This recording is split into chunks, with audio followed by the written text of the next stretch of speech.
시작하겠습니다. 네. 안녕하세요. 안녕하세요.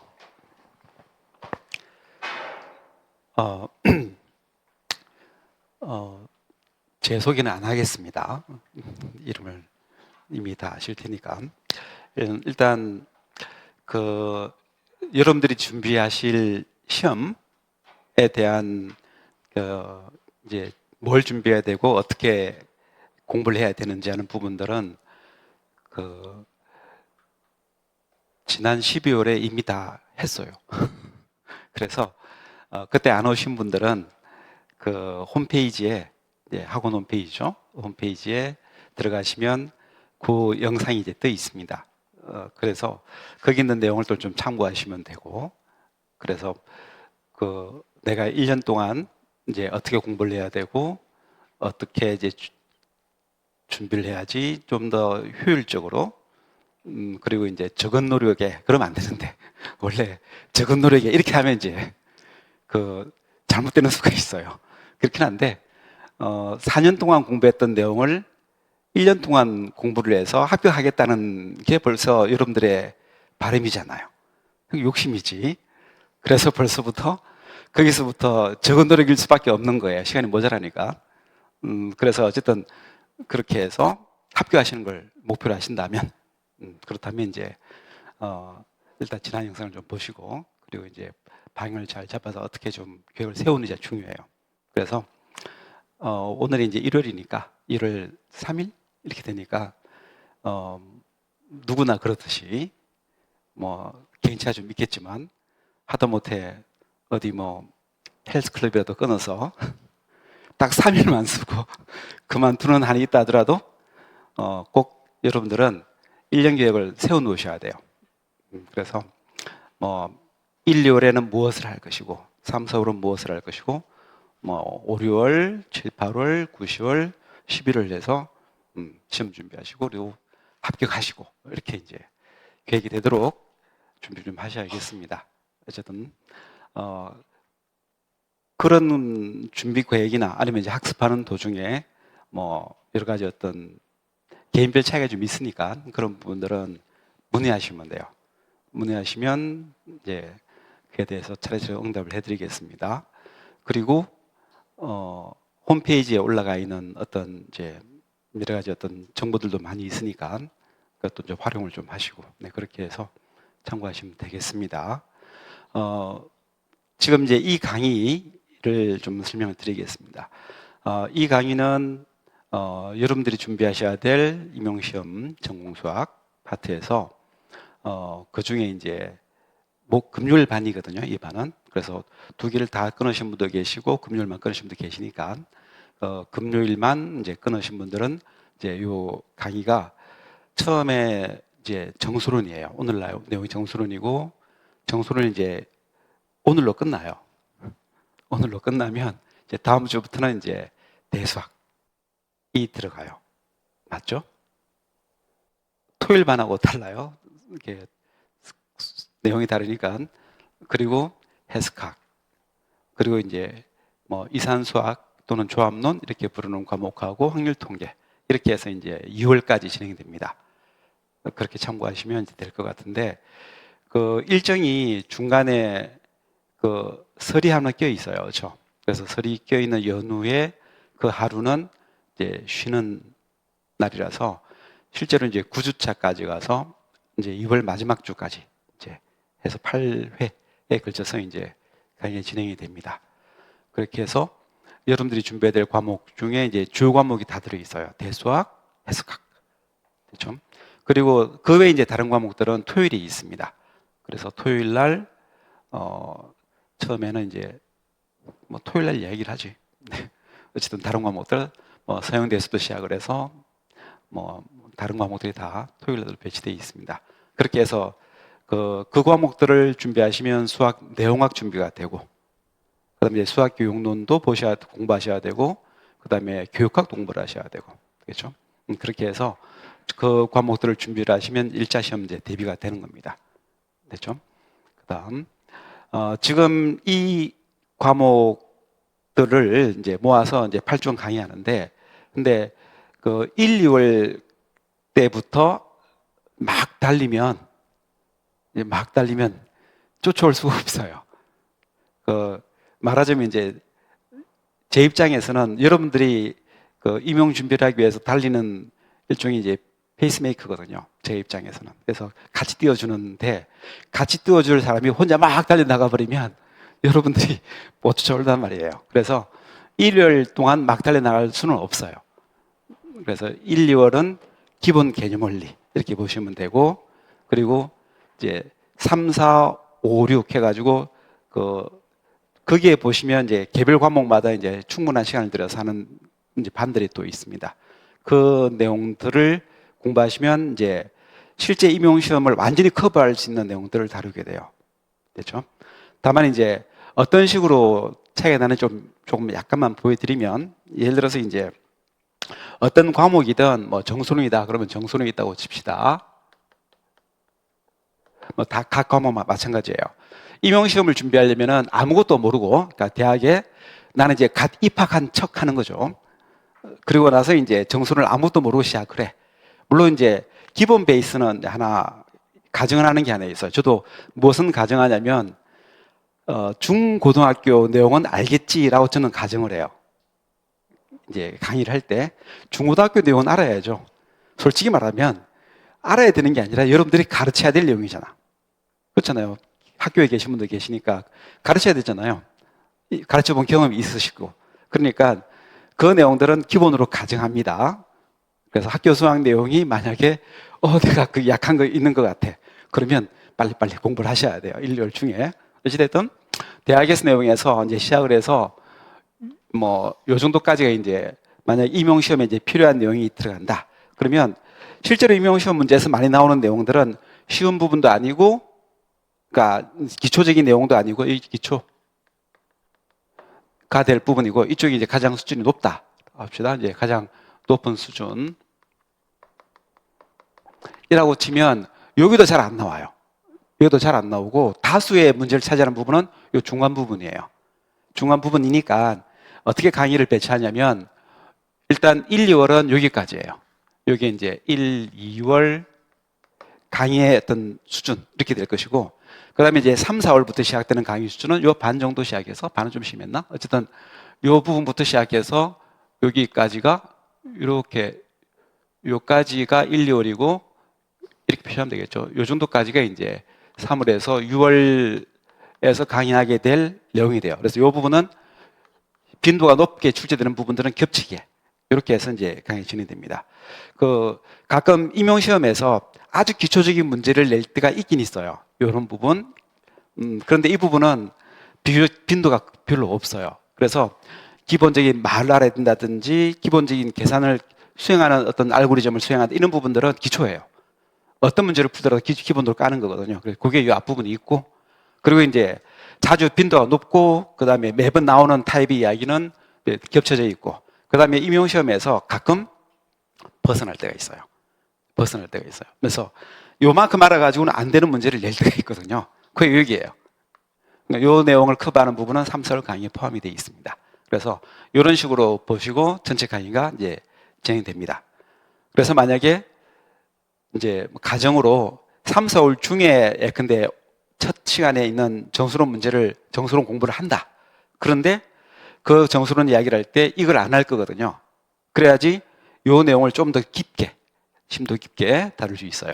그래서 요 내용을 안 하기 때문에 여기 내용들을 무슨 말인지 모르면 안 되잖아요. 그러니까 이제 1, 2월에 저 부분까지 해서 기초부터 쭉 다루게 돼요. 여기까지가 우리가 다룰 내용이다. 이렇게 이제 보시면 됩니다. 그렇죠? 그럼 이제 여기에 이제 예컨대 정수론 같으면 여기에 뭐가 들어가느냐라는 이야기인데, 저기 뭐가 들어가냐면 헨젤 정리 쓰는 게 들어가요. 헨젤 렘마라고 부르죠. 헨젤 렘마. 어떤 책은 정수론의 책에 이름이 없으니까 못 들었을 수도 있어요. 내가 공부할 때는 그런 거 들어본 적이 없어요. 네, 맞아요. 그러니까 기본이 아니라니까요. 이 부분이 되는 부분이에요. 잘 안 돼요. 출제도 잘 안 하고. 그래서 출제를 안 할 거라고 말을 하면 안 돼요. 출제를 안 할 거라고 기대하고 나오면 그 당에 만나는 수가 있어요. 그럼 이제 크게 당황할 수가 있죠. 그때는 이제 어려운 문제가 나온 셈이 되고, 그럴 수 있으니까 하긴 해야 되는데, 그거를 위해서 요거는 이제 뒤로 미루겠습니다. 대충 이제 감이 좀 오시죠? 이렇게 해서 모든 각 과목마다 이런 정도의 일일 강의 내용이 들어가 있다라고 보시면 되겠습니다. 그렇게 해서 다른 과목도 마찬가지로 진행되겠습니다. 자, 그다음 일단 이제 세부 강의 내용에 들어가게 되면 그 받은 프린트물과 교재입니다. 교재는 그 혹시라도 이제 그 전에 이미 들어보신 경험이 있으시다면 같은 교재예요. 같은 교재인데 이제 좀 이제 체제를 그러니까 이제 디자인이죠. 디자인 체제를 좀 개선했다고 할까요? 뭐 그렇게 해서 책이 있습니다. 그리고 받으신 이제 자료가 있어요. 근데 책의 내용에는 여기 다 들어가 있어요. 여기까지 다 들어가 있어요. 책의 내용은 여기까지 전부 다 들어있기 때문에 읽다 보면 어려울 수가 있어요.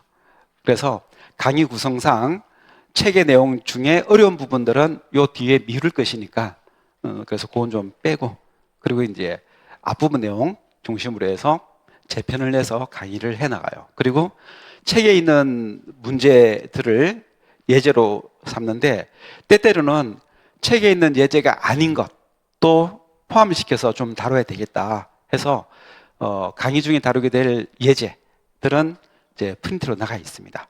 근데 강의 중에 다루는 예제가 거기 다 들어있는 건 아니에요. 근데 드린 이유는 뭐냐라는 이야기인데 강의가 이제 판서 위주로 진행된단 말이죠. 그러면 이제 필기하기 바쁘잖아요. 필기하다가 그 시간을 놓치거나 들어갈 내용을 못 들으면 안 되니까 필기할 때 문제 옮겨 쓸 필요는 없고 그 다음에 풀이 과정에 몇몇 내용들은 이제 건드릴 수 있으니까 참고하시라고 드리는 거예요. 그렇죠. 그리고 이런 내용들은 기본적으로 교재에 다 있는 내용입니다. 그래서 기본 1, 2월 중에는 교재에 있는 내용만 다루게 됩니다. 교재 벗어난 부분 중에서도 일부 있어요. 교재에 없는 것도 있어요.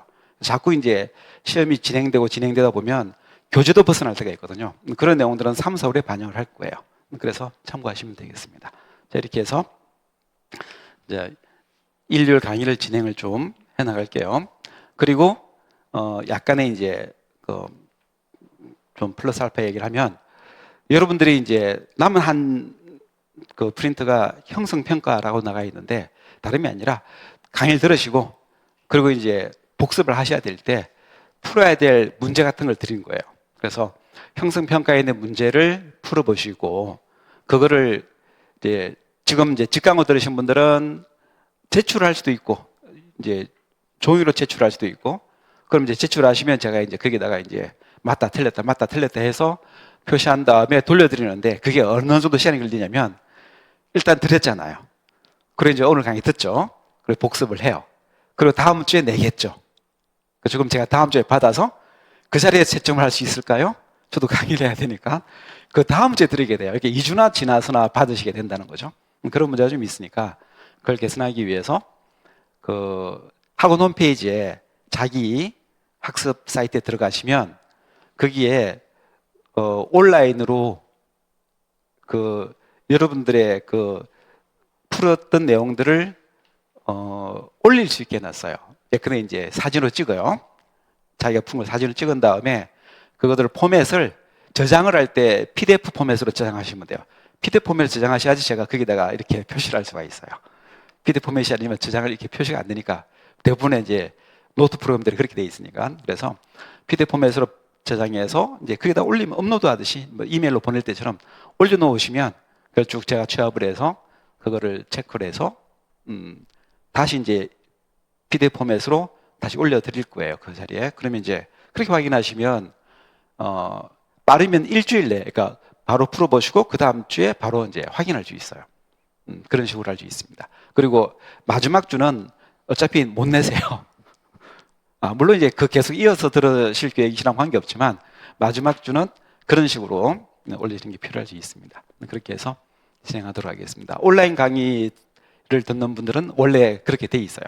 그래서 풀어보시고 올리시고 다. 근데 올리실 때 그 몇 가지 이제 그 유의사항들이 있어요. 그 유의사항들을 주의해서 이제 올리셔야 되는데 그 거기 나와 있는 거 보시면 이제 프린트 있죠. 이렇게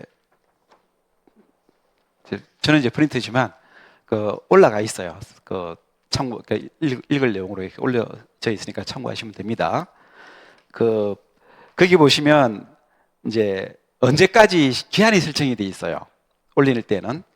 직강으로 내실 때는 관계없는데, 이제 올리실 때는 그 3일 내에 올리셔야 돼요.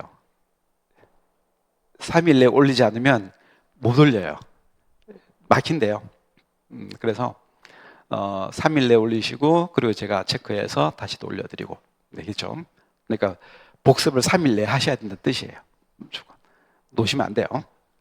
어쨌든 금요일 날, 토요일 날 다 들은다 하더라도 일요일이 비잖아요. 그럼 이제 복습해야죠. 문제도 풀어보시고. 그리고 이제 3일 내에 올리시고, 어쨌든 이렇게 해서 진행됩니다. 그리고 올리실 때는 그 자기 아이디, 그 이메일이신 분은 그 이메일 앞에 있는 아이디만 적으시면 돼요. 파일 네임입니다. 이거 파일 네임 자기 마음대로 하시면 안 돼요. 자기 마음대로 하시면 안 되고, 올리실 때 업로드할 때 그 이름을 정할 때 아이디를 적으시고, 그 다음에 이제 그 뒤에 여기에는 이제 연락처라고 되어 있긴 한데, 아이디를 올리시고, 아이디 쓰고, 연락처 올리시면 잘못된 건 이제 연락드릴 수 있으니까, 또는 아니면 이제 자기 나름대로의 어떤 날짜를 쓴다든지 이런 식으로 해서 파일 네임을 영문자하고 숫자로만 된 이름을 만드셔서 올리셔야 돼요. 우리말로 쓰면 안 올라간대요. 또 그것도. 어쨌든 이렇게 해서 올리실 때 참고하시면 됩니다. 그리고 올리는 건 나의 학습 들어가시면 나의 학습인가? 저도 여러분 개인 사이트에 어떻게 되는지 잘 몰라요. 다만 이제 안내된 걸로 이야기 말씀드리는 겁니다. 그 나의 학습에 들어가시면 그게 제출하기가 있대요. 그래서 올리시면 돼요. 그렇죠? 아마 좀 지나고 나면 이제 열릴 거예요. 지금 아직 안 열렸다고 하니까 이제 오늘 강의 끝나면 이제 열릴 겁니다. 중간에 열리긴 하겠는데 참고하시면 됩니다. 자, 그리고 이제 올리실 때 이 평가가 형성평가 문제가 이제 양면으로 되어 있거든요. 양면으로 되어 있는데 그 앞면은 기평처럼 이제 뒤에다가 답을 적을 수 있게 되어 있어요. 그리고 이제 서술형은 뒤에 세 문제로 이렇게 빈칸에다가 푸는 겁니다. 그래서 여러분들 마음대로 딴 데다가 풀어보시고 그걸 찍으시면 안 되고, 그 뒷면이 있죠. 그 뒷면에 있는 그 기평 답안 쓰는 부분이 있고, 그 다음에 서술형, 세문항 거기에 풀으셔가지고 그거를 찍어서 또는 스캔하셔서 올리시면 돼요. 앞면은 필요 없어요. 뒷면만 딱 찍어서 올리시면 돼요. 그러니까 한 면만 올리시는 거예요. 한 면만 딱 찍어서 올리시면 됩니다. 자, 이렇게 해서 자, 일단 받은 프린트물에 대한 얘기를 조금 이야기를 했습니다. 자, 그러면 본 강의 들어가겠습니다. 본 강의 정수론 들어가겠습니다. 그 정수론 내용 시작을 할게요.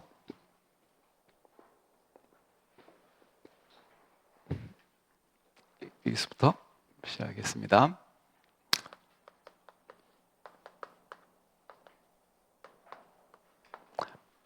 정수론. 일단 정수론 내용은 그 수학의 역사에서 가장 오래된 과목 중에 하나예요. 가장 오래된 과목. 그래서 말 그대로 정수니까 실수도 필요 없고 복수도 필요 없고, 그러니까 가장 예전부터 이제 어떤 문제를 풀고 답을 구할 때 그 과정에서 가장 처음에 이제 관심을 뒀던 부분, 정수해를 구하는 방식일 거예요. 그래서 주 내용은 뭐냐면, 정수해 구하는, 사실은 옛날에는 이제 음의 개념도 없으니까 정확히 말하면 자연수에 해당돼요. 정확히 말하면 이제 자연수 해, 또는 이제 정수해 구하는 문제 푸는 거예요.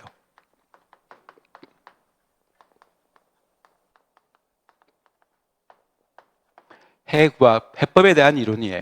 이렇게 이제 보시면 돼요. 그래서 이런 이야기인데, 이게 생각보다 잘 안 풀릴 때가 많아요.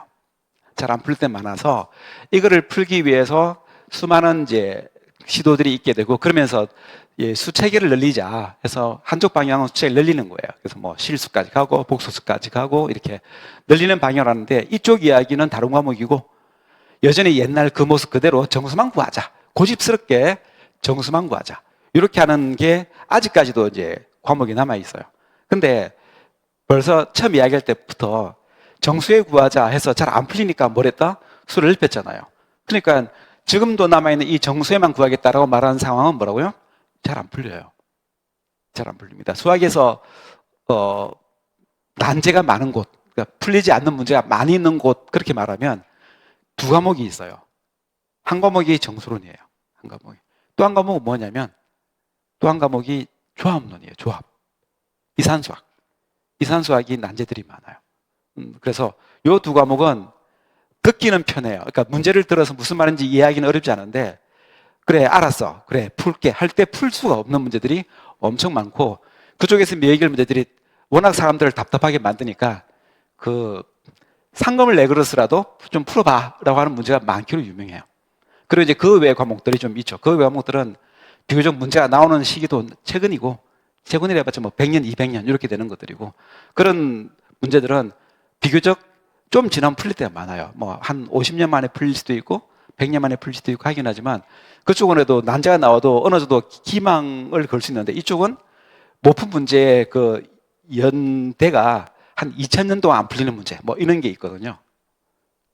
뭐 그런 것들이 있다 보니까, 이쪽 이야기는 현재 진행형이에요.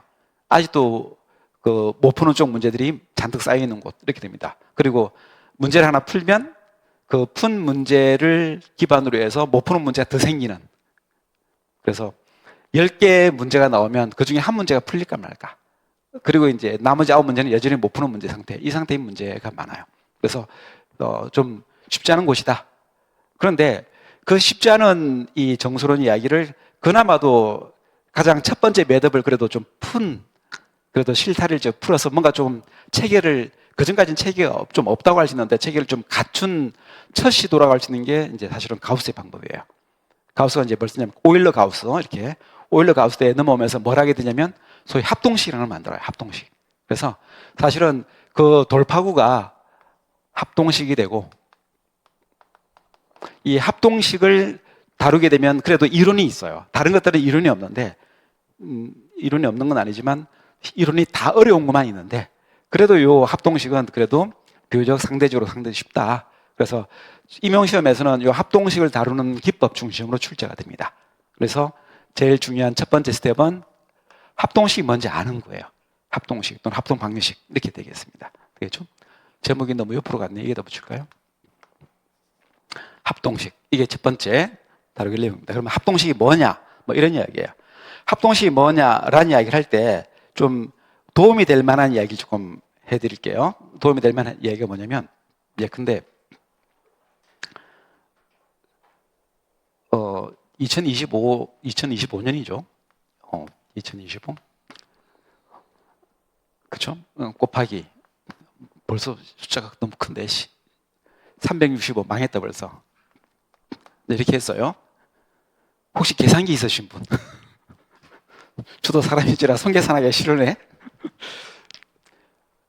누구나 가지고 있잖아요. 폰에 있잖아요. 폰 끄내기 싫어서 그런 건 이해가 되지만, 물론 아무나 한 분만 하시면 돼요. 얼마예요?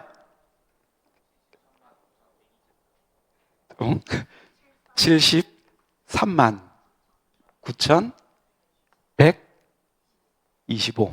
뭐 이렇게 나온대요. 곱해가지고. 네. 근데 이제 제가 손으로 계산을 하다가, 손으로 막 이렇게 이리저리 계산을 하다가, 예를 들어서 이제 틀렸다고 해요. 자, 여기를 제가 틀렸어요. 계산은 손으로 했다고 쳐요. 정답은 이제 여기 적어드렸으니까. 근데 이게 6 이렇게 했다고 칩시다. 계산이 이렇게 틀렸어요. 사람이 아예 아무것도 모르면 완전히 다 틀려요. 그러니까 흔히 말하는 이제 헛소리가 나오게 되고, 근데 그게 아니라 알아. 그래서 어느 정도 내가 이제 아는 걸 보이게 되면 어느 정도 맞아요. 근데 문제는 뭐라고요? 사람인지라 뭐가 있다? 실수가 있거든. 그러니까 10개가 스텝이 진행되다 보면 그 중에 한 스텝 정도는 놓치거든요. 그러니까 다 틀린 건 아니에요. 보통은 일부가 틀리는데 그걸 못 찾을 때가 있거든. 네, 근데 이걸 이제 틀렸다고 합시다. 그러면 이걸 보고서 이게 틀렸네 라고 아실 수 있는 분, 이거 틀렸어 아실 수 있는 분, 딱 보고서 저거 틀렸는데 아실 수 있는 분, 이걸 어떻게 틀리지? 이걸 내가 틀린지를 왜 모르지? 끝차리고 5잖아요. 그럼 홀수잖아. 홀수인데 곱해가지고 짝수가 나온다고? 이상하잖아, 그죠?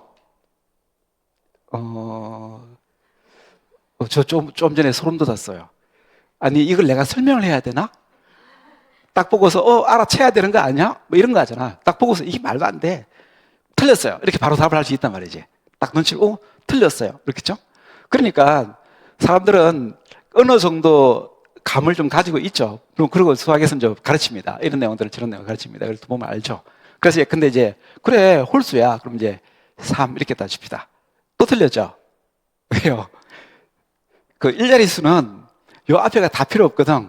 그 5, 25 할 때 5만은 맞아야 되잖아요. 그렇죠? 그렇지. 그러니까 몇 가지 우리가 가지고 있는 그 기법, 계산 기능을 통해서 이건 멀지 않게 찾을 수 있어요. 이거 5네, 5인데 틀리면 찾을 수 있지.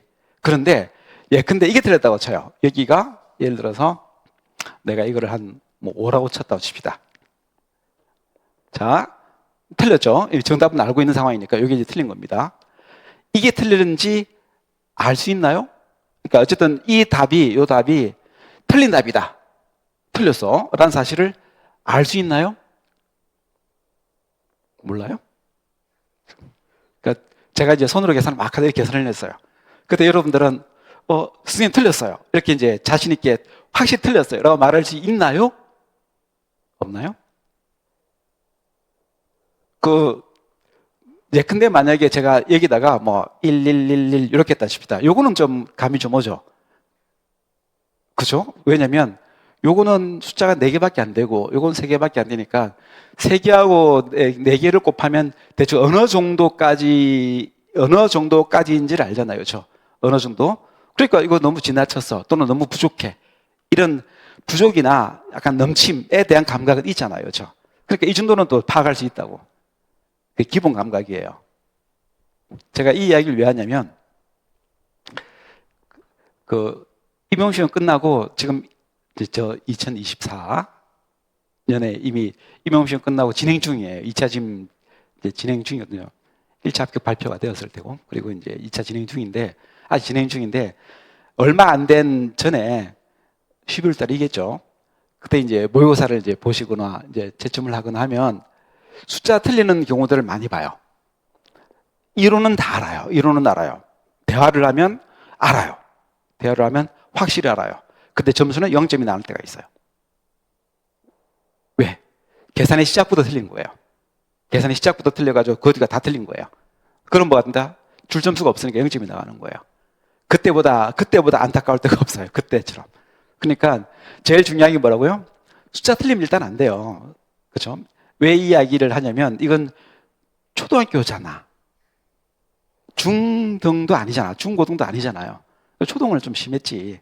그러니까 그에 대한 어떤 감각을 좀 키워야 되는데 요거 일자리수라든지 또는 아니면 요 앞자리수도 감각이 좀 있어야 되긴 합니다. 앞자리수도. 그 다음에 이 숫자의 크기에 대한 감은 최소한 가지고 있어야 돼요. 최소한. 요 정도 감이 있어야 돼요. 그래서 내가 너무 지나치게 큰 숫자야. 너무 지나치게 작은 숫자야. 아니면 뭔가 끝이 안 맞아. 뭔가 짝이 안 맞는 것 같아. 이런 감이 있어야 된다고요. 그런데 가장 디테일하게 어려운 것 중에 하나가 뭐냐면 이런 것들이에요. 이렇게 막 하나 틀린 거예요.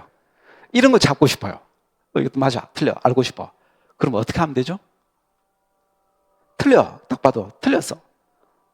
어떻게 하면 되죠? 한번 거꾸로 나눠봐요. 그러니까 곱해서가 나왔으니까 얘를 나눠봐요. 그러면 곱하는 시간보다 더 오래 걸릴지도 몰라요. 나누는 시간이. 그러니까 중요한 이거예요. 직감적으로 알아야지 도움이 되는 거잖아요. 딱 보고 틀렸어. 그러니까 좀 전에 6이면 틀리 말도 안 돼. 이렇게 바로 알아내야 돼요. 그래야지 보고서 고치고 바로 잡고 이렇게 넘어간다고. 그러니까 시간을 적게 들이고 적은 노력에 이거 틀린 것 같아. 계산 맞춰야 되겠어. 이렇게 해야 될 때가 물론 이제 임용시험에서 이렇게 숫자가 크게 나오는 건 드물어요. 비교적 이제 천자리가 좀 많은 경우에 해당되고 또는 더 작게 나오거나 이런 경우가 되니까 이건 좀 과하긴 합니다. 그렇긴 한데 틀린지 알고는 있어야 되거든. 그래서 그때 쓰는 방법 중에 어떤 방법이 있는지를 하나 소개해 드릴게요. 어떤 방법이 있냐면 이렇게 해요. 2 더하기 0 더하기 2 더하기 5를 해요. 그럼 얼마가 나오냐면 9가 나와요. 그죠? 그 다음에 요거는 3 더하기 6 더하기 5를 더해요. 그럼 요거 얼마 나오죠? 14가 나오고, 그럼 이 14도 마찬가지로 1 더하기 4를 내요. 얼마 나오죠? 5가 나오죠? 그 다음에 요거 두 개를 곱해요. 5, 45. 그래서 금방 나오죠? 곱하게 되면 뭐 45죠. 이렇게. 그죠? 곱하기. 여기 곱셈이 원래 곱셈이니까. 그런 다음에 이것도 무슨 짓을 하냐면 4 더하기 5를 해요. 그럼 얼마 나와요? 9 나오죠? 그렇죠? 이렇게 계산하는 건 한 자리 숫자 덧셈이기 때문에 더하고 또 둘 나오면 또 하면 금방만 끝나거든요. 저는 되게 이게 익숙해요. 되게 굉장히 많이 쓰다 보니까 익숙하다 보니까 이게 쭈르륵 한눈에 나와요. 이렇게. 근데 이렇게 나옵니다. 이쪽도 해볼게요. 7 더하기 5 더하기 9 더하기 1 더하기 2 더하기 5를 해요. 그럼 이제 이게 얼마가 나오냐면 이렇게 더하겠죠. 그렇죠? 요거부터 더하시는 분 계세요? 보통 요거부터 더하지. 그 다음에 5하고 더해요. 그러면 이제 20이죠. 요거 더하면 29 이렇게 될 거 아니에요. 그 다음에 다시 2하고 9를 더해요. 그럼 11이죠. 그리고 다시 1 더하기 1을 해요. 2죠. 요거하고 다르죠. 틀린 거예요. 틀렸다. 틀렸다고요. 처음 들어보세요. 이런 이야기? 아시는 분? 뭐 이미 아시는 분도 있을 수 있지. 이렇게 하게 되면 금방 참고로 이게 뭐 하는 짓이냐면 이런 거 아닌가? 예컨대 이제 예컨대 홍길동이다. 홍길동이다. 또 이제 누구를 쓰죠, 같이? 또 누구도 같이 써요. 보통 둘을 쓰거든. 그런 다음에 이제 뭘 하냐면 하나, 둘, 셋, 넷, 다섯, 다섯 이렇게 해서 이렇게 숫자 써놓고는 무슨 짓이라고 했다? 더하죠, 이렇게. 안 한 분들이 많나 보다. 어릴 때 이러고 놀았던 요거 할 시기라면 초등학교? 이제 같은 셈 배웠을 때 또는 이제 중2 병들 때 이럴 때 보통 이러고 있거든요. 그래서 숫자 만들어가 더하는 활동들은 흔히 있는 일이에요. 그래서 이렇게 하게 되면 요 두 개 짝이 맞아야 돼요. 짝이 안 맞으니까 틀린 거예요. 그리고 요 두 개 차이가 나는 값이 얼마 정도 나니까 얼마 정도 숫자 더 커야 되겠는데 이것도 이제 차일 수도 있게 돼요. 어쨌든 이렇게 해서 또 한 가지 방법이 있어요. 그 속에 숫자가 좀 길 때, 세 자리, 네 자리 이렇게 될 때, 그 속에 숨겨진 자리에 뭔가 모르는 숫자 중에 틀린 게 없을까? 라고 할 때는 이런 방법도 있어요. 이렇게 그러면 틀린 건 안다는 뜻이지. 그래서 재계산 안 하고, 다시 똑같은 계산 안 하고도, 이건 틀렸네. 라고 감을 좀 잡을 수 있으면 도움이 될 수 있어요. 틀린 건 틀린 거니까, 어쨌든. 이때 사용된 요 속에 숨은 아이디어가 뭘 것 같아요? 요 속에 숨은 아이디어를 이야기 드리겠습니다. 이거를 왜 더해? 요거는 요거고, 요거는 9인데 요거 두 개가 왜 같냐고, 같을 리가 없지. 그럼 요거 대신에 이걸 바꾸는 건 도대체 뭐야? 이런 이야기잖아요. 근데 이건 요거잖아. 2는 2가 아니라 원래는 뭐예요? 2000이지. 그쵸? 그리고 그 0은 필요 없으니까 빼고 0. 요 2는 10이죠. 그쵸? 그리고 이렇게 돼 있잖아요.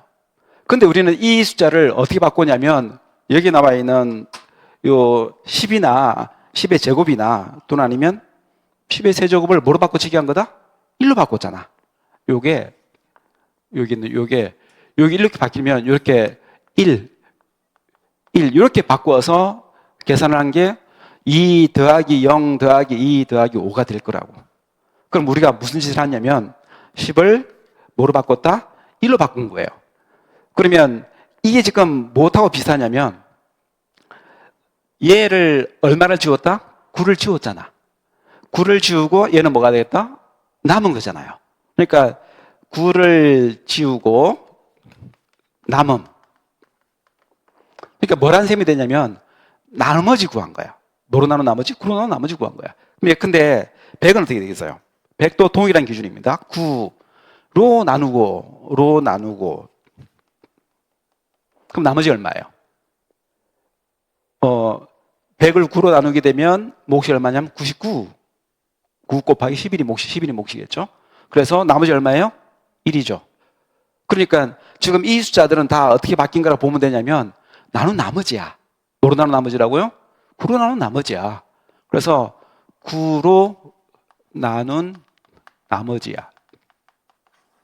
이렇게 나눈 나머지들을 구하게 되면 요 숫자만 딱딱딱 남아가지고 2000이나 또는 아니면 20이나 또는 아니면 300이나 이렇게 단위가 필요 없어요. 그냥 숫자만 딱 나오지.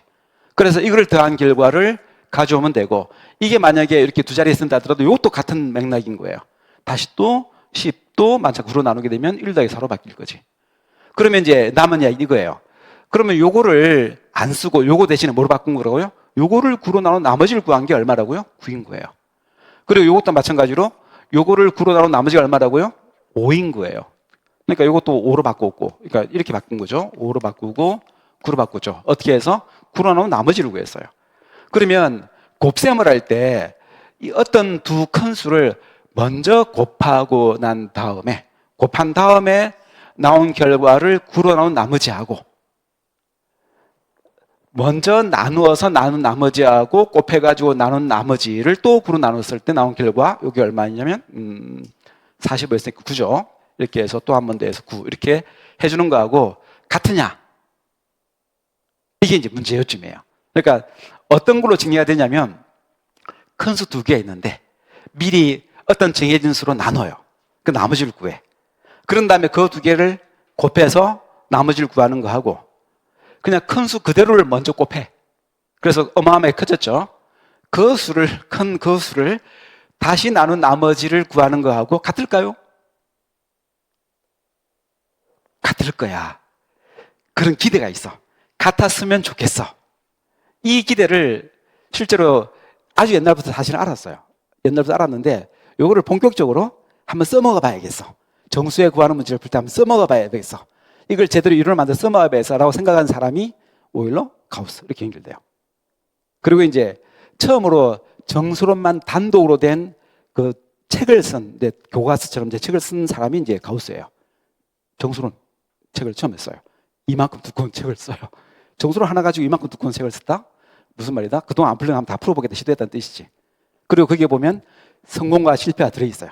성공하고 실패하고. 그전에는 하나도 못 풀었던 건데. 그래서 옛날에 한 100문제를 못 풀었어.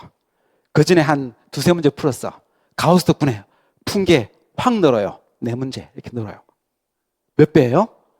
2배가 는다니까요. 못 푼 문제를 2배나 많이 풀었다는 이야기지. 말하자면 주식을 했는데 100% 플러스가 된 거예요. 그럼 여러분 안 하겠어요? 10%도 하는데 물론 마이너스가 더 많지.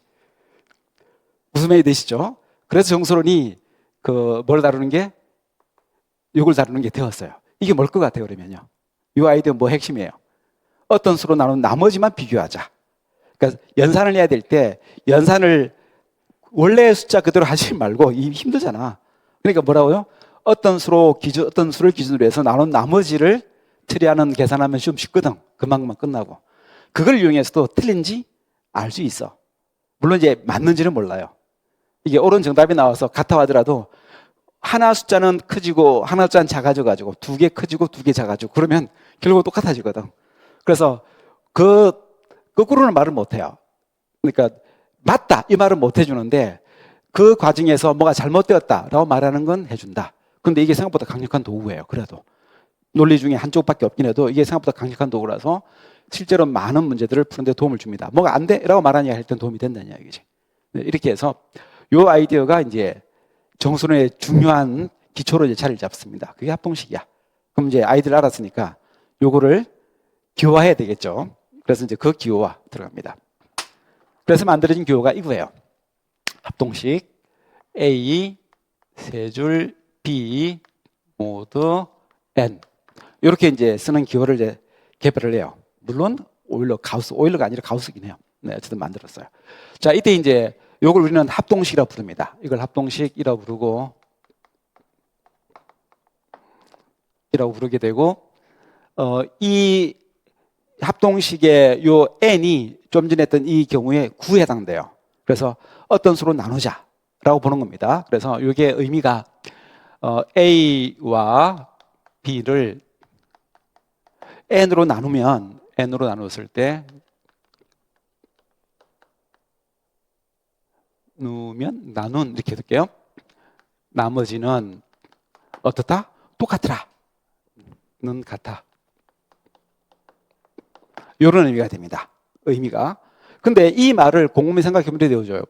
A를 가져와서 N으로 나눠요. 몫이 나오겠죠? 나머지가 나올 거예요. 1번, 1번 이렇게 부릅시다. 그 다음에 B를 가져와요. N으로 나눠요. 몫이 나오겠죠? 나머지가 나올 거예요. 그렇죠? 근데 이 두 개가 어떻다고요? 같아 라는 이야기잖아. 이 두 개가 같아 라는 이야기는 이거를 좀 더 수학적인 표현을 조금 더 다듬어서 어떻게 해보자? 이렇게 할 수 있지. 이걸 한번 빼봐요. 두 개를 빼게 되면 이건 A 빼기 B가 되고, 요게 두 개가 같으니까 R1, R2는 없어질 거 아니에요. 없어지면 N이 남네 묶어내고 Q1 마이너스 Q2 이렇게 이제 식이 바뀌겠죠. 그래서 이게 뭐가 되냐면 이게 N의 배수지. 그래서 이거 N의 배수다. 그래서 사람들이 약수 배수라는 걸 말을 하는 걸 이제 이용해서 표현할 수 있는데 이것도 좀 말로 하는 게 귀찮은가 봐. 그래서 약수 배수를 사람들이 기호를 만들었어요. 어떻게 기호를 만들었냐면 근데 이제 뭐 12가 있어요. 배수 뭐가 있지? 144 이렇게 되나요? 제곱이니까 맞죠? 이때 여기가 약수예요. 여기가 이제 배수예요. 이때 기준은 우리는 정수론이니까 뭐든지 다 정수를 곱해서 되는 경우로 기준으로 봐보시면 돼요. 정수는 음수 포함이 됩니다. 그러니까 뭐도 포함되냐면 근데 마이너스 3이다. 그럼 여기다가 12 이렇게 해도 맞는 말이에요. 여기다 마이너스 4 곱하면 나오니까. 이것도 약수고 여기도 배수가 됩니다. 그래서 아주 간결한 기호를 하나 만들었습니다. 어떤 기호? 좀 긴 작대기예요. 세로로 길게 그리고 여기가 약수, 여기가 배수 이렇게 쓰면 돼요. 왼쪽, 오른쪽 바꾸면 안 됩니다. 왼쪽, 오른쪽이 다이기 때문에. 그래서 이 이야기를 기호로 뭐라고 만들면 되겠어요? A 빼기 B는 뭐가 되겠다? N의 배수다. 이렇게 쓰면 되겠죠. 그래서 N의 배수다, A 빼기 B. 이렇게 약수란 말, 배수란 말 대신해서 기호로 표현할 수 있으니까 이거를 주어진 이 합동식의 정의로 삼아요. 그렇죠? 그래서 정의입니다. 정의로서 N의 배수야 A-B 이렇게 표현합니다. 그런데 책에는 정의가 나오죠. 책에는 수학책이 좀 나쁜 구석이 하나 있어요. 어떤 나쁜 구석이냐면 어떤 생각을 했어요. 어떤 생각, 아이디어 여기서부터 여기까지 아이디어거든요. 이 전체가 아이디어예요. 역사죠, 역사. 아이디어입니다. 근데 그 아이디어를 가져와서 좀 더 수학적 기호로, 말 대신에 기호로, 그 다음에 그 기호를 조금 더 간결한 기호로 이렇게 해서 자꾸 기호화시키고 용어도 너저분한 용어 대신에 짧게 용어를 만들면서 자꾸 말을 갖추어서 좀 더 다듬는 과정을 거친 다음에 책이 실어요. 그럼 책에는 뭐가 들어있다고요? 요것만 나와 있다고 이렇게 가장 짤막한 모양으로 책에 나와 있어요. 정의나 또는 정의는 이런 모습을 갖춥니다. 근데 이걸 가지고 공부를 할 때는 뭐가 되겠다? 큰일 나는 거예요. 모르는 건 아니지만 압축이 돼 있다 보니까 요 틈 사이에 뭐가 있는지를 못 보면 내가 문제를 다른 걸 응용할 때 아이디어를 얻을 수가 없을 때가 많아요. 그러니까 이렇게 쓴다 하더라도 우리는 뭐라고 이해하면 되겠다? 요 밑에 있는 이 줄로 이해하면 돼요. 이게 아이디어니까. 즉 A와 B가 N으로 나누었을 때 같은 나머지를 가져. 그럼 우리는 뭐라고 쓴다? 이렇게 쓸 거야 라는 이야기예요. 그러면 좀 전에 했던 요 이야기는 어떤 이야기로 정리할 수 있냐면 저 2025라는 것을 뭐로 나누었더니 5로 나누었더니 나머지가 얼마 나와? 9가 나와. 이렇게 되는 이야기니까 2025 합동기호. 참고로 요 세 줄이 합동이라 부르는 이름을 가진 거예요. 이 합동식이 부르는 이 합동어는 요걸 보하는 이야기예요. 그렇죠? 우리는 원래 중학교 때부터 세 줄을 보면 합동어를 불렀었다. 어떻게 썼다? 세 줄 쓰는 경우를 처음 만나는 게 중학교 때지. 그렇죠? A, B, C 삼각형 D, E, F 이렇게 시작하니까 합동 이렇게 부르잖아요. 그래서 합동이라는 용어는 이제 여기서 깨닫는 게 하나 생기는 게 이걸 거예요. 합동이라는 용어는 합동을 들으면 삼각형이 떠오르겠지만 사실은 합동이라는 용어를 사용하는 범위가 도형만 있는 건 아니구나. 이 합동이라는 용어 안에는 도형도 있고 삼각형 이것도 있고 뭐도 있다? 정수도 있네. 그 둘이 합동이다. 이렇게 말할 때. 그리고 정수만 있겠어요? 딴 것도 있겠죠? 맞아요. 합동이라는 용어는 수학에서 동치 관계라는 아이디어를 형성하기 전에 처음으로 가졌던 동차항기 아이들가 들어갈 때 들어갔던 용어예요. 그러니까 요즘은 동차항기 표현을 하는데 좀 더 넓게 표현하는데 옛날에는 뭐라고 썼다? 동차항기 새로 오면 합동이라는 표현을 많이 썼어요. 어쨌든 요 합동이라는 용어는 세 줄을 그으면 수학에서 많이 쓰는 용어가 됩니다. 그래서 합동 이렇게 표현합니다. 다만 이제 이 합동이라는 용어를 수식에 쓴다. 정수로 된 수식에 쓴다. 어쨌든 이렇게 해서 보면 이렇게 되어져요. 2025 합동 9 모드 그 다음에 뭐 9로 나눴지. 좀 전에 썼던 식은 이렇게 표현할 수 있어요. 우리가 화살표로 표현했는데 이렇게 표현할 수 있습니다. 그 다음에 365 얼마였지? 이게 5였나? 이것도 9죠. 이렇게 표현할 수 있어요. 그래서 각각을 바꾸는 건 앞에처럼 금방 할 수 있어요. 숫자만 다 더하면 되니까. 근데 끝났어요. 문제는 뭐냐면 요 아이디어를 좀 전에 요 계산식이 맞는지 틀린지 검토할 때 이게 맞다? 틀렸다? 검토할 때 어떤 게 되어야 되겠어요? 이게 돼야 되는 거예요. 요거 두 개를 곱했을 때 그 다음에 요거 두 개 곱했을 때 나온 결과 이 두 개가 과연 이렇게 되느냐. 그러니까 논리적으로 요거 두 개일 때이면 요게 된다. 요렇게 되는지가 이제 문제의 핵심인 거예요. 그러면 요게 맞는 말이 되면 이게 맞는 말이 되면 우리는 저기 나와 있는 저런 게 유효하다. 그래서 단박은 좀 심한 얘기지만 약간의 산수 간단한 산수를 통해서 내 계산이 맞다, 아니야, 틀렸다를 확인할 수 있는 도구로 사용할 수 있는 거지. 그래서 이렇게 써도 되나? 이게 이제 요점이에요. 그런데 이게 잘 돼요, 생각보다. 그래서 쓰면 돼요. 그래서 요 아이디어를 요게 잘 되니까 요 아이디어를 좀 더 일반화합시다. 일반화해서 문자에서 표현하게 되면 근데 A 합동 B고 이렇게 모드가 나왔네. 마드, 영어식으로 발음하든 마드든 모드든 이거는 원래 용어는 모듈로예요. 이거는 그냥 규칙 같은 거예요. 우리말로 말하면 규칙. 나타내는데 다만 이제 요거를 우리말로 한 글자 말할 때는 법이라고 해요. 규칙 등을 표현하면 나타내. 근데 용어로는 뭐라고 부르냐 하면 법이라고 한 글자로 읽은 합니다. 우리말로 부를 때는 그래서 모듈로라고 쓰고 우리말로 더 짧게 모드, 마드라고 쓰고 우리말로 말하고 싶으면 법 이렇게 법 N 이렇게 말하면 돼요. 어쨌든 N으로 나눈다는 규칙을 정해놓고 나면 그때 이제 이렇게 될 수 있죠. 자, 이렇게 이제 두 개가 된다고 쳐요. 그러면 뭐가 성립하기를 원하냐면 그러면 이게 되느냐 더하거나 곱하거나 해도 되느냐 이게 관심인 거예요. 그래서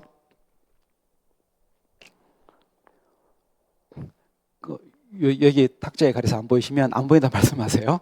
제가 정신없이 내려가다가 안 보이면 안 되니까. 자, 여기다가 더하기 C 이렇게 좌변끼리 더한 거하고 그 다음에 우변끼리 더한 거하고 이렇게 해도 합동이 되느냐? 돼요. 성립하고 곱한 것도 되느냐? 좀 전에 곱한 게 우리가 지금 쓴 거죠. 지금은 이제 우리가 숫자 계산에서 왔기 때문에 여기다가 이제 곱셈기를 썼지만 문자로 쓸 때 여러분 필기할 때는 A씨라고 쓰면 되죠.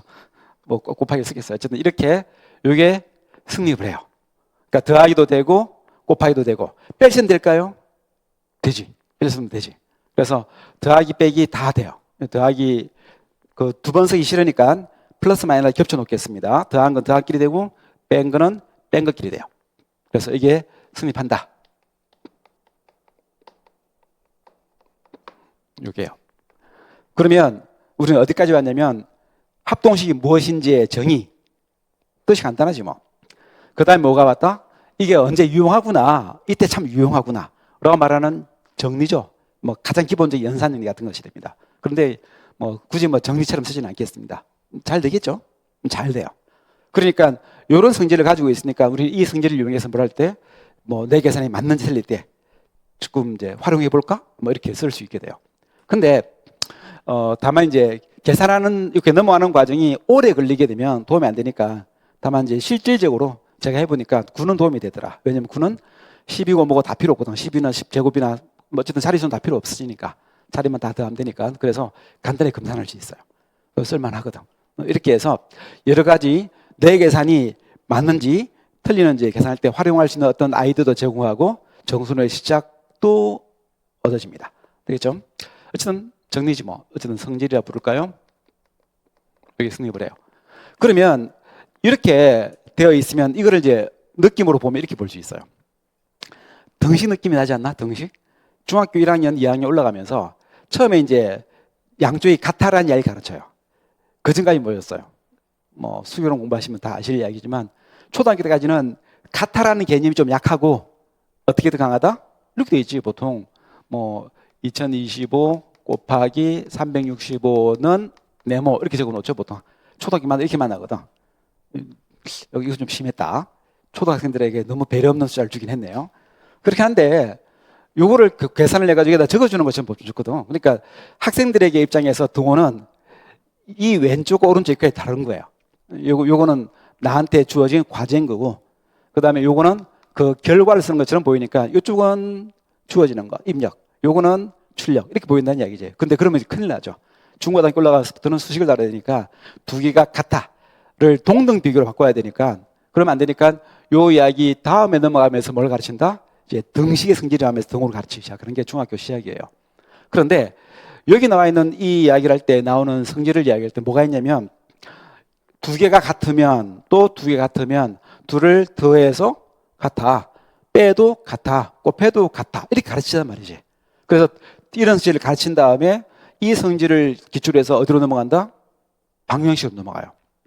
그런데 뭐는 하나 모른다? 모르는데 더하거나 곱하는 것들이 같아야 되니까 이걸 같게 만들어주기 위해서는 그 모르는 걸 여기 있는 네모가 이 중간에 식 속에 숨어가지고 여기 네모가 들어가서 여기 네모가 뭐니? 이렇게 문제로 넘어가는 게 중학교 과정이거든. 그러니까 마찬가지겠죠. 여기다가 뭐만 추가하면 여기다가 식을 섞은 다음에 여기다 네모를 넣고 요걸 찾아봐 이렇게 만들면 합동 방정식이 될 것이고 드디어 이제 여러분들이 풀어야 할 문제가 되는 거지. 그래서 이거 풀어보자. 이게 할 일이 돼요. 네, 그게 뭐 어쨌든 우리의 뭐 나아갈 방향이 되겠죠. 어쨌든 이렇게 해서 가면 되는데 문제가 있어요. 이렇게 쉽고 좋은 이야기라면, 이렇게 쉽고 좋고 도움도 되는 이야기라면 이게 왜 중학교에 없을까요? 중학교에 합동식 배우신 분, 그 좀 지나친 표현이긴 한데 그 여러분들의 부모님 좀 너무 심했나?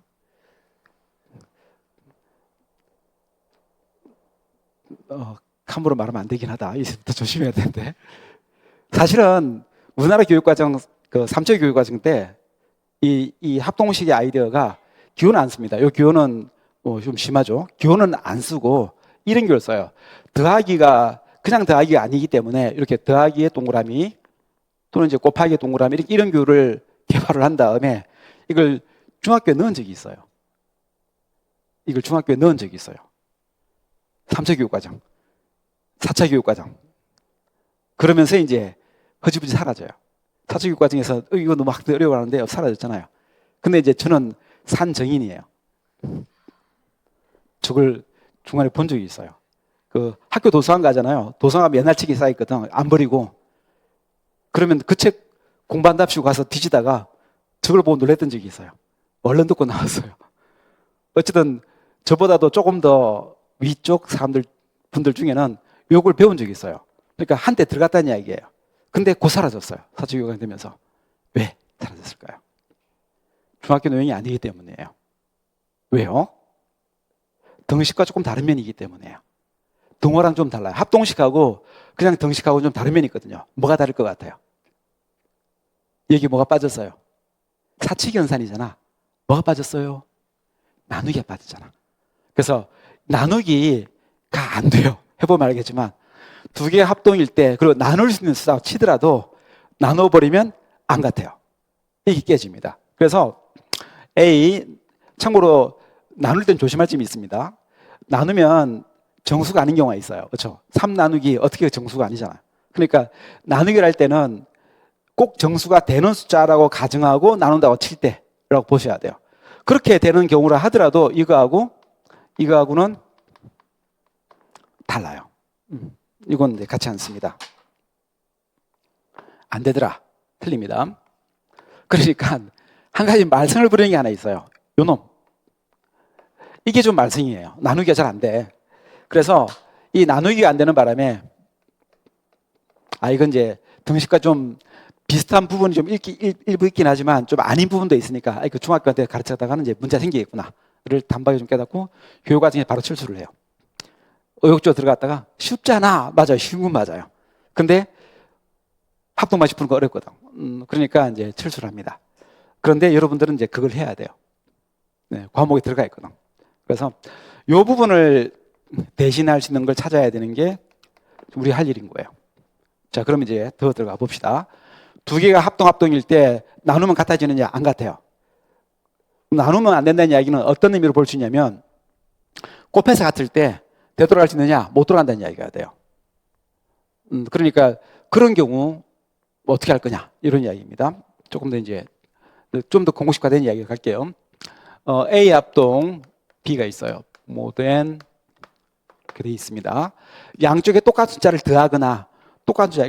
좀 전에는 합동이니까 이게 일반적이에요. 이게 일반적인데 지금 이제 우리의 목표는 나눌 때 문제를 다뤄야 되니까 여기 일대 이렇게 넘어가서 양쪽에 똑같은 수를 곱해도 같아지느냐라는 이야기인데 그래요. 이렇게 K를 가져왔다고 치고 곱하면 동일한 K예요. 물론 우리는 몽땅 다 정수입니다. 정수론에서 사용되는 문자는 따로 별도로 이야기하지 않는 한 다 정수입니다. 되겠죠? K도 정수, A도 정수. 매번 글로 쓰이는 게 귀찮아서. 되죠? 자, 이게 생각해 보래요. 뭐 이것도 됐는데 이것도 당연히 되겠죠. 자, 그런데 이게 거꾸로 하는 게 뭐다? 나누기거든. 거꾸로 할 수 있느냐? 못 가요. 이게 거꾸로 못 가는 게 이제 문제인 거예요. 이게 안 된다. 그래서 거꾸로 가게 하기 위해서는 어떻게 하면 되느냐가 이제 문제가 되잖아요. 그때 요거 정의는 뭐냐면 A 빼기 B가 N의 배수야. 그 다음에 요거는 뭐가 되겠어요? K A 마이너스 K B니까 묶어도 되겠죠. 이렇게. 이게 어쨌든 K A 마이너스 K B니까 요게 요 두 번째 식이에요. 그러면 첫 번째 식하고 두 번째 식으로 넘어갈 때 어떤 수가 N의 배수이면 거기다가 더 곱해서 K를 더 곱해서 배수이냐라는 이야기인데 당연하지. 이미 N의 배수인 A 빼기 B에다가 더 곱해서 배수가 되는 건 당연하지.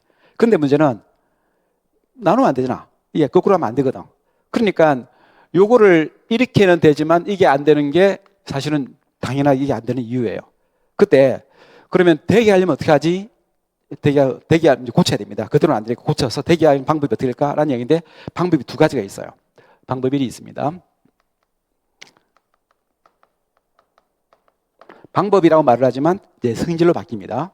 요걸 어떻게 하면 거꾸로 할 수 있을까라는 이야기인데 양쪽에 똑같이 곱하면 어때요?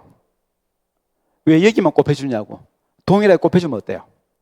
그치? 그러니까 N 여기다가 곱해주고 여기다가도 곱해주는 거예요. 이렇게 곱해주면 양쪽의 K를 약분하면 돌아갈 거 아니냐 라는 이야기죠. 그러면 여기 나와 있는 이 이야기는 여기다가 KN 자리에다가 K만 넣어주면 되니까 그래서 이렇게 A 합동 B 모두 N 그 다음에 KA KB 모두 뭐로 쓰면 된다? KN 이렇게 쓰면 되지. 이렇게 써주면 둘은 뭐가 되겠다? 동칠구예요. 그렇죠? 그러면 이제 두 개가 동등한 식이니까 이거를 문제풀이 과정에서 우리가 자유롭게 사용할 수 있는 거예요. 되죠? 근데 우리가 이제 문제를 다루거나 숫자를 다룰 때 쓴다 그러면 여러분들은 숫자가 작은 숫자로 된 경우에 관계식을 괜히 뭐 K 같은 거 365 이런 걸 막 곱해가지고 숫자를 크게 만들어서 나 이렇게 할 수 있다 라고 보여줄 게 아니라 그러면 문제를 풀어야 될 입장인 거예요. 보통 이 속에 이제 모르는 게 숨겨져 있는 그런 입장이라 그러면 숫자가 가벼운 게 좋겠죠. 우리가 목표는 뭐 거꾸로 하고 싶은 게 주로 쓰일 거예요. 그러니까 만약에 공통 K배가 있으면 뭐 하면 된다? 나누고 돌아가면 돼요. 그런데 수학에 항상 조심할 점이 있어요. 되겠다. 잘 되겠다. 라고 싶어도 뭐가 있다? 항상 이제 조심해야 될 예외가 있거든. 이게 안 되는 경우가 있어요. 언제? 두 개가 약수 배수예요. 곱해도 약수 배수겠지. 라고 말하시지만 거꾸로 못 돌아가는 경우가 어떤 경우가 있냐면 0은 0에 약수 배수인가요? 응? 이렇게 나왔어요. 아니야 이렇게 해서 아니 약수 배수는 이 약수에다가 정수름을 곱해서 배수가 넣으면 약수 배수예요. 그죠? 상식이에요. 그죠? 요즘들은 중고등학교 안 나와도 아닌가? 중학교 나와야 되나? 0에다가 뭘 곱해서요. 그래서 0이 나와야 안 나와요? 나오죠. 동의 안 하시는 분 지금도 배수 맞잖아요. 그죠? 근데 여기다가 2를 곱하고 여기다 3을 곱했어요. 여전히 맞죠? 왜냐면 어차피 0이고 어차피 0이니까. 그때 이 0을 빼요. 0을 빼고 올라가서 그래 2는 이렇게 되면 되겠다. 안 되지. 바로 뭐가 있다? K가 0이다. 발레가 바로 있거든. 바로 보이는 발레가 뻔한 말도 안 되는 발레가 뭐가 있다? 0이 있어요. 그래서 조건이 하나 필요하긴 합니다. 0 말고. 되겠죠? K가 0이 아닐 때. 근데 이 두 개 붙어서 1이라는 게 아니라 요거를 대전제로 잡은 다음에 요렇게 승립하는 거예요. 그죠? 그러니까 요거를 따로 빼내야 돼요. 요걸 따로 빼내고 이건 전제로 합시다. 정수가 A가 0이 아닐 때만 이야기할게요. 0이 아닌 K라고 알려져 있으면 요거나 요거나 동치야. 이렇게 말할 수 있습니다. 되겠죠? 이렇게 해서 우리는 대기하는 길을 하나 열 수 있어요. 나누는 걸 어떻게 나누면 된다고요? 이쪽으로 가야 되니까 우리의 목표는 전부 다 K, K, K가 있으면 K를 나누시면 돼요. 단 요까지 나눠야 돼요. 그럼 올라갈 수 있습니다. 그리고 0은 상식적으로 쓸 일이 없을 거예요. 그러니까 요 이야기는 실제로 쓰는 분이 안 계시니까 그 신경 쓰지 말아도 돼요. 그냥 무리하듯이 올라가면 돼요. 그래서 이렇게 길을 만들 수 있다. 나누는 과정이죠. 나눴으면 안 되는데 되는 거예요. 이 경우는. 된다. 자, 그런데 문제는 이거예요. 이렇게 하게 되면 이 규칙이 말하자면 뭐로 나누자라고 말하는 규칙이 바뀌어요. 이게 마음에 안 드는 거예요. 그래서 이런 성질 말고 여기에 나 이거 불만스러워. 여기 규칙이 바뀌었잖아. 규칙이 법이 바뀌었잖아. 이렇게 n을 그냥 썼으면 좋겠는데 법을 그대로 유지하지 못한다. 이게 이제 때때로 불만스러울 때가 있거든. 그러면 그대로 유지하고 싶어. 그러니까 어떻게 하고 싶으냐면 A는 B와 합동이야. 모드 N. 그런데 K를 곱하는데 이렇게 이걸 그대로 유지하고 싶은 거예요. 그러면서 이게 동치였으면 좋겠어. 문제는 이쪽은 당연한 거라서 거꾸로 갔으면 싶으니까 여기 중요하니까. 이걸 하고 싶은데 이게 될 리가 없다고. 이게 안 된다고요. 근데 안 되는데 좀 전에 봤잖아요. 이 경우도 원래는 안 된다고 그랬잖아요. 그래서 되도록 하기 위해서 이걸 뺐잖아. 그러면 여기도 조건을 달면 어떨까? 그래서 어떤 조건을 달면 안 될까? 자, 이 이야기도 마찬가지로 이렇게 볼게요. 자, 이렇게 되어 있는 상황인데 여기다가 A는 안 바뀌었어요. K 묶어내고 A 빼기 B예요. 근데 요거는 당연하니까 별 문제가 없는데 이게 이렇게 안 가는 게 이제 문제잖아요. 그래서 이거를 되게 하려면 K가 어떻게 하면 되지? 이게 이제 문제예요. 그래서 이걸 대기하기 위해서 K에다가 어떤 조건을 주면 좋을까? K가 어떤 조건이라도 깔고 있으면 되지 않을까? 라고 말할 때 그때 거꾸로 하는 방법을 하나 소개해 드릴게요. 그게 뭐냐면 이거예요. 다 정수예요. 다 정수이고 정수면 초등학교 1학년 때 초등학교 1학년이죠. 중학교 1학년이지. 중학교 1학년 때 배웠던 소인수분해 한다고 치십시다. 부호가 달려있고 소인수분을 쫙 해요. N도 소인수분해, 요 K도 소인수분해, A 빼기 B도 소인수분해. 물론 이걸 하나로 소인수분해요. 소인수분을 쫙 하게 되면 소수 그대로 쫙 나올 거 아니에요. 그런데 우리가 원하는 것은 N의 소인수들이 예컨대 뭐 3 곱하기 5 뭐 이런 게 있으면 그게 얘의 약수라는 이야기는 여기에 곱해가지고 3과 5가 들어간다는 뜻이에요. 그렇죠? 그런데 우리가 원하는 것은 K에 안 들어가고 A 빼기 B에 3과 5가 들어있으면 올라갈 수 있어요. 그렇죠? 그러면 어떤 조건이 들어있으면 이게 올라갈 수 있냐면 N이 가지고 있던 소인수가 K에 없으면 돼. 그럼 올라갈 수 있어. 그렇죠? 그러니까 올라가기 위해서 필요한 조건이 뭐냐면 N과 K의 소인수분해를 할 때 겹치는 소인수가 없어. 겹치는 소인수가 없는 두 수면 되는 거야. 그걸 뭐라고 그러더라? 중학교 때인가? 서로서라고 부르지. 그렇죠? 서로서란 용어까지 이야기할 필요는 없죠. 제발 중고등학교는 안다고 해주세요. 네. 그래서 가능하기 위해서는 n과 k가 겹치는 소인수가 없으면 돼요. 다른 말로 뭐? 그냥 서로소. 서로소. 그래서 여기다 그 조건을 달면 왔다 갔다 됩니다. 그래서 n과 k가 서로소. 서로소란 말은 다르게 표현하면 최대 공약수가 얼마다? 1이다. 이런 뜻이기도 합니다. 그래서 서로소란 표현을 다르게 최대 공약수 이야기로 바꿔서 표현할 수도 있겠네요. 이렇게 보면 되겠습니다. 즉 최대 공약수 greatest common divisor입니다. 최대 공약수 nk가 1. 그 최대 공약수를 나타내는 기호 중에 그냥 이 GCD 안 쓰고 그냥 괄호로 nk만 써도 되는데 문제는 이제 그러면 근데 좌표 같지 않고 느낌이 순수한 같고 그렇게 헷갈릴 것 같으니까 저는 강의할 때 최동학습 여러분들 달아드리겠습니다. 헷갈리지 말라는 의미에서 어쨌든 GCD 서로소 이렇게 되면 될 것 같습니다. 그 조건이 있으면 그게 이제 대전제일 때는 거꾸로 갈 수도 있어요. 그러니까 두 수를 이렇게 이쪽에다 K로 나누고 싶어 라고 말할 때 나눌 수 있는 경우가 두 가지 경우가 있는데 전부 다 K의 배수일 때 나눠서 올라갈 수 있어요. 이게 가능하다. 그 다음 N과 서로소인 K인 경우에는 또 뭐가 된다? 나눌 수 있다. 올라갈 수 있다. 그래서 나누는 과정은 좀 제한적이니까 늘 신경을 써야 돼요. 그래서 이거 해도 된다. 하면 안 된다. 구분해서 식을 변형해서 이제 이 조건만 빠지고 요건 다 사용할 수 있으니까 이것들을 이제 결합해가지고 식이 막 만들 수 있을 거예요. 그때 우리는 합동식이라 부를 것이고 근데 그 중에 합동식이 쭉 펼쳐지는 연산이 펼쳐지는 중에 모르는 게 X 또는 아니면 네모라고 들어가 있으면 그거 찾는 게 합동 방정식이 될 것이고 그걸 푸는 과정은 식을 정리하는 과정을 해서 근데 똑같은 수를 빼준다든지 양 또는 아니면 뭐 내가 필요하면 곱해준다든지 또는 아니면 주로 곱하는 게 별로 없죠. 나눌 때 있죠. 필요하면 나눈다든지 해가지고 식을 변형해 나가면서 문제를 풀어나갈 수 있는 도구로 사용할 수 있게 돼요. 이렇게 해서 우리는 주어진 합동식을 풀어나갈 어떤 무기를 하나 쥐는 거예요. 되겠죠? 여기까지 해서 일단 도입을 하겠습니다. 10분간 쉬었다가 다시 강의 시작하겠습니다. 자.